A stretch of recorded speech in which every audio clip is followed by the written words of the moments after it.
Welcome back to the channel, and this is part 2 of installing a Whipple supercharger on my 22 Challenger 5.7 RT 6-speed manual. And they give you pretty good instructions with the kit.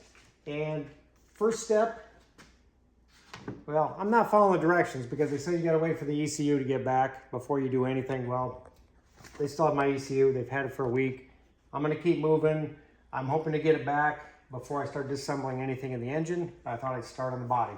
So, all pretty basic stuff. You got push pins, you got to pull out the inner fender, splash guard, and the only thing I wanted to show here is these pins are a little bit different than I'm used to, and you got to just drill the center out, which means hopefully AutoZone or somebody will have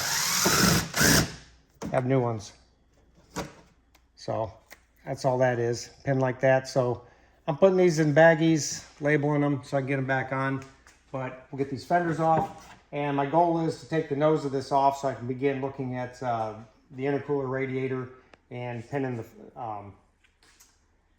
balancer. It needs to be pinned. I thought I'd try to get that done yet. Okay, after we got the inner fenders out, we had a 10 mil on this side, same on the other, and there's a 10 mil way up in here. Can't miss it. Yeah. Anyways, well, it should still be in there. The stud, right? Anyways, take that out. And these clips on the side, there's a 10 mil on the back side here. And you just pull it out. All the pins on the top. Instructions are pretty good about it. And then all the pins on the bottom. So, Ricky, come over. Give me a little bit of help. And actually, this come off pretty easy. Next part, we probably got to look at the instructions again. Looks like we'll be taking all of this stuff off because what we're trying to do is get to the radiator, and we have another radiator installed in front of you. So I'm going to review the instructions a little bit more, but I think we got to finish taking the front end off. Kind of, what do you think, Ricky? We're going to be ready for sick summer? I will be. You will be. Your car isn't. Different car. Yeah. So, take the nose off and we'll keep digging. This is all basic body stuff. Honestly, the instructions are really good. Just follow the instructions. But you do have to disassemble your car quite a bit. Luckily, we got a little bit of room to pile everything, and we'll just keep moving. Okay, here we are. Day 2. Ricky's over here helping me. He's going to help with the camera a little bit, but he's more importantly probably going to do most of the work for me. as usual. But today, the important thing, we're going to pin the crank. And to pin the crank, they give you a jig, a different bolt, and a drill bit so we could actually drill it. And what we're going to do in the instructions, here's a good example. That's pinning the crank. So the crank pulley is actually turning the belt to run the supercharger, and because there's no keyway, it will spin on the shaft and you're going to have problems, so you've got to pin it, and that's actually pretty critical. Problem is, I got the radiator and the fan out. If you look under here, there still isn't a lot of clearance between, and I don't want to lose my charge for the air conditioner, so we're going to work a little bit, try to get this out of our way just a little bit more, see if we can get the impact in there. I do have it in 4th gear. I set the parking brake pretty tight, and I might be able to just spin it out. Even still, trying to get the drill in there is going to be a trick. So. Well, it is a race car. You could do AC delete. No. I do like my AC. All right, let's figure this out, Ricky. So here's the jig and the bolt. There's a little indent on there, and on the crank in there, can't really get a camera in there. It pretty much centers itself in there. If you have it backwards, it's going to want to walk, so it's pretty obvious. They say just to get it snug so it doesn't like want to move around on you. So I'm going to give this finger tight first, and then it's what do you say, 22 millimeter. Of course, we got this little short socket there, came in the kit. I'm going to get this side to side as much as possible so it's easiest to reach up in there and drill without be able to see, as opposed to up top.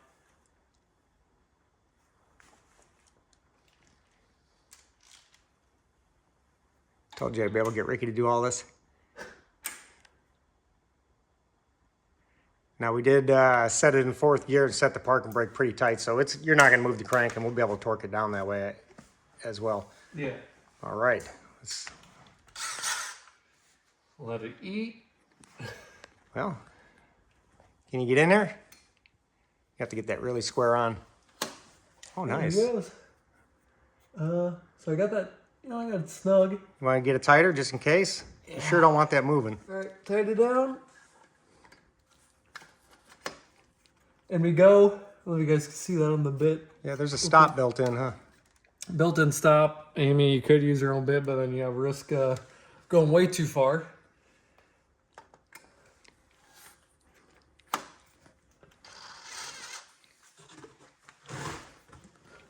See how dull of a bit they sent you? You biting? Yeah. Terrible angle to be drilling.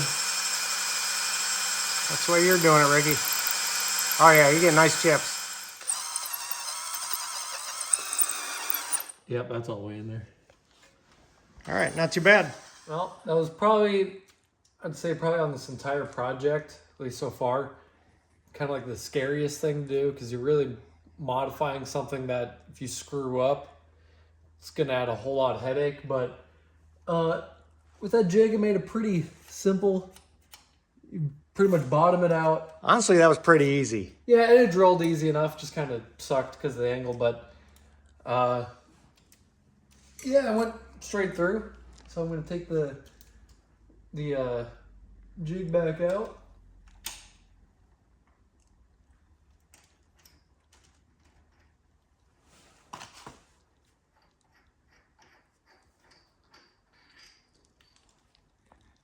Yeah, let's There's get a few more shavings up in there. But... We'll get those and see if I can. Hey, that's pretty nice. I'll go find that magnet that I tried to toss onto the toolbox, and it went behind the toolbox. So let me go dig that out. Okay, now the time to run the pins in. That's what we're dealing with to start. It's 2 perfect holes.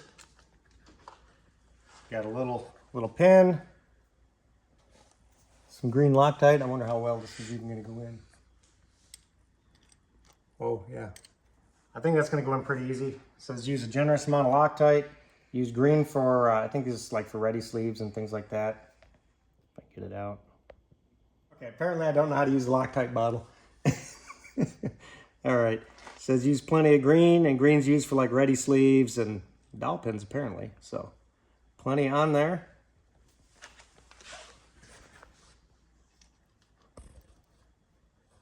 Wow. That drove in 90% of the way. So it shouldn't be too hard to tap. Got a hammer and a punch. Yeah. It's supposed to go flush. I think it went further, but yeah, good enough. Let's hit the other one. The actual one, a lot of, I don't know, a lot of this I feel like is, but we struggled. Should have been harder than what it is seeming to be, but then we struggled with getting like the front end off. Yeah, the simple stuff.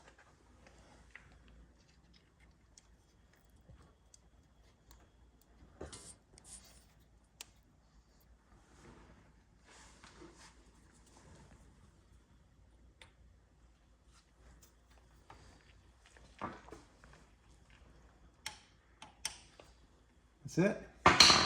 That's all that one took? She's in there. She's pinned. I'll go ahead and wipe up the mess. And then that Loctite will just kind of glue it in place, essentially. Glue it in place, yeah. Get it off your hands before.